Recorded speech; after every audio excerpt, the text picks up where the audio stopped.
My name's William Justice, and today I'm going to show you how to use my new pop-up text effect. It's super easy. You just drag it on the timeline, enter some text, and you're ready to go.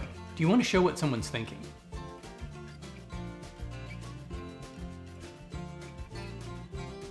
My Just Pop-Up text effect can help you out. You can set up a rectangle or an ellipse. Enter your text, customize your font.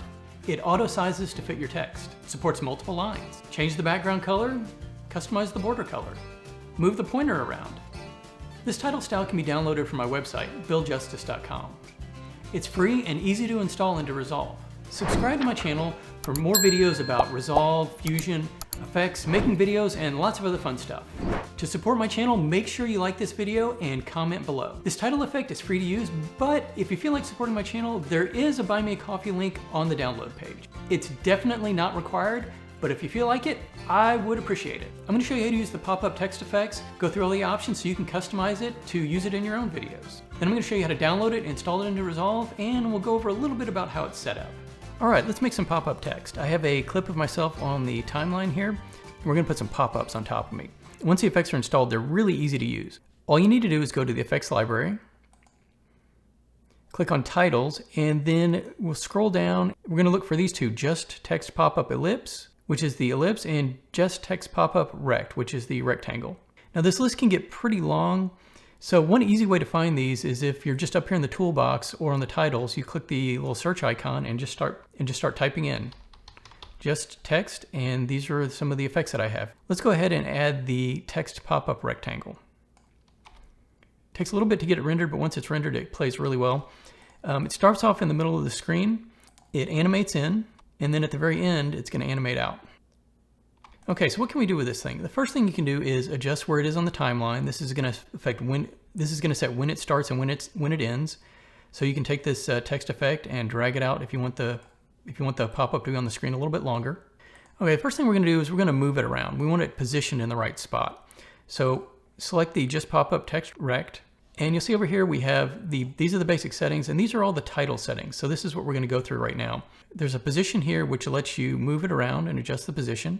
Or you can come over here and click this little icon and choose Fusion Overlay, and you can just drag it right to where you want. So we'll put it right here. Okay, obviously you're not going to want it to say this, so let's add some sample text here.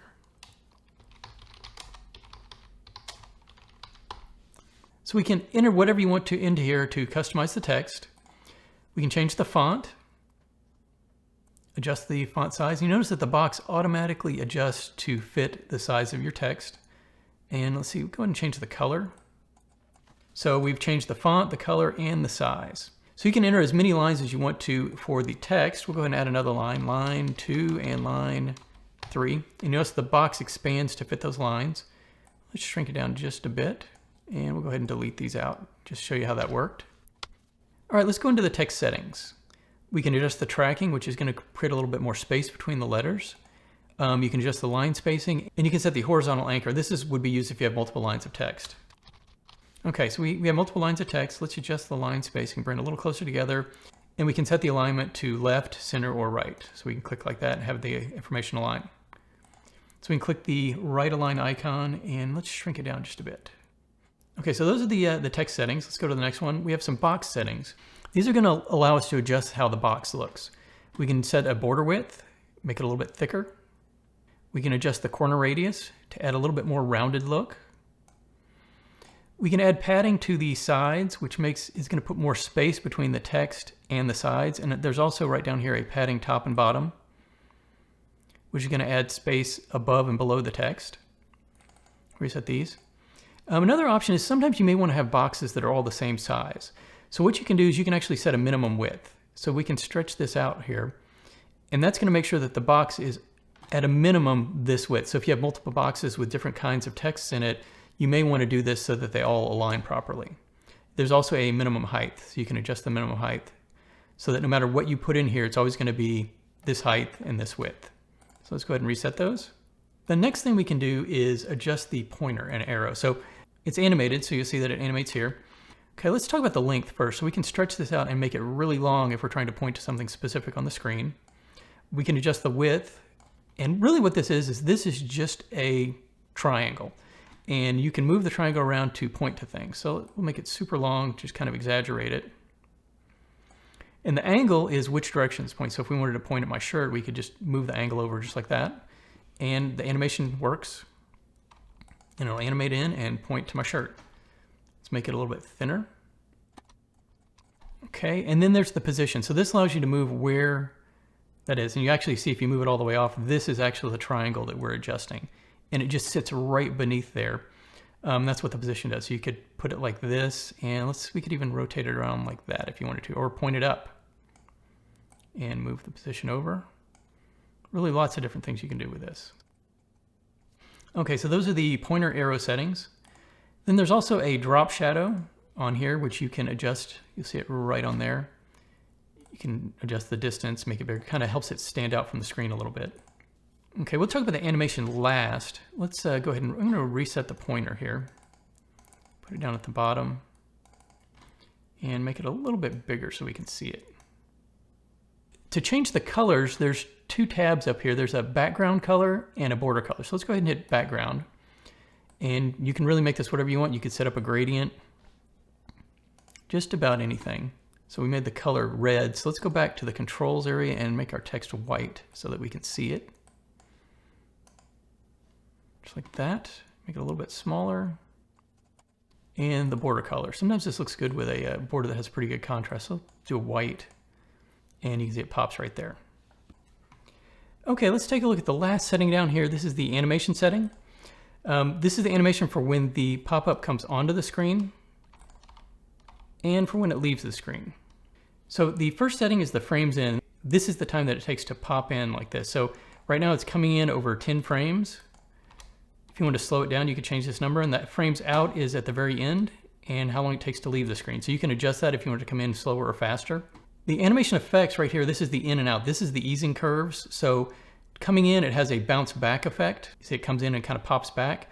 Or we could even do like the bounce, and we'll slow it down, kind of have a little bounce on it. So the second one here is the easing on the way out. Let's reset these. One last thing I wanted to show you was just a little effect here. So you notice when it bounces in, it kind of pops in from the middle. So if the text settings are set to align from the right, it's going to pop in kind of from the right. Just kind of go with the way the text is aligned. And same thing if it's aligned to the left, it's going to pop in from the left. So that's the basics of it. It's pretty easy to use. The last thing, I'm going to show you the ellipse. So if you want to do the ellipse, it works exactly the same way. You can take it and drag it onto the timeline. It's right here. We can adjust our text like that.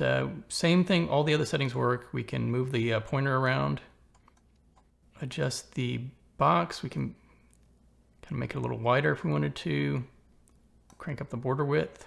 Works just the same way. Okay, so how do you get these things installed? It's pretty easy to do. First thing you want to do is go to my website, buildjustice.com. Okay, we're on buildjustice.com. Click Generators and Downloads, and then choose Auto Timeline Effects. And you'll see that we have the just pop-up text. It's right here. And you can scroll down, and these are some of the other effects that I've done. There's a lot of different things on my website. So to download it, you just hit Download Rectangle and Download Ellipse. And let's go ahead and download the rectangle. You see it downloaded just pop-up text.setting. Now, I think on Mac, it actually does .setting.text. So you need to remove the .text to get it to work properly. There's also a Buy Me a Coffee link. If you feel like it, would we appreciate it? Not necessary. As long as you're using what I'm creating and making great videos with it, that's awesome. Okay, so we have these download files. So what do we do with them? We want to go back to Resolve, and we want to get into Fusion. So click over here, anywhere here on the timeline, and click Fusion at the bottom. We're going to click Effects Library. We're going to open up Edit Templates, and then go to Titles. And this is where all of the titles are. So you see right here when we scroll down, we're going to find the ones that I added right here, the pop-up text and ellipse. So to find the directory where these need to be copied to on your computer, click these little three dots, click Show Folder. So this is where you need to copy the files. Inside the Davinci Resolve folder, there's Fusion, Templates, Edit, and then Titles. And this is where you're going to put the title effect files. Once they're there, all you need to do is restart Resolve, and you're ready to go. Okay, I just want to walk you through this real quick, just in case you were curious how I set up the effect.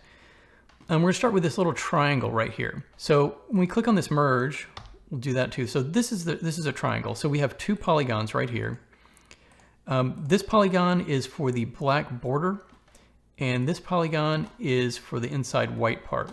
So you see that with polygon 2, I've added some custom controls, and these allow us to adjust the width and the length of the polygon.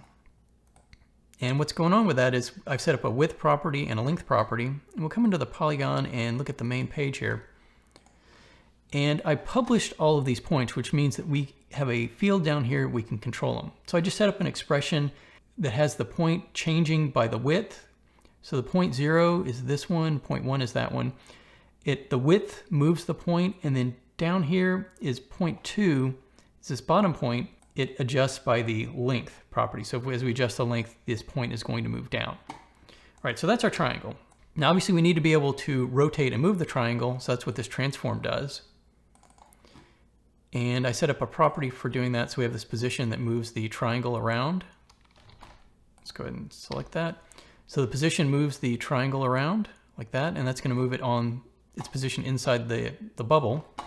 And then also the transform, we use the angle to move it. So if we want, you could angle it, go back to the polygon, and let's stretch out the length. So that's how we kind of get that point going. So that's the transform.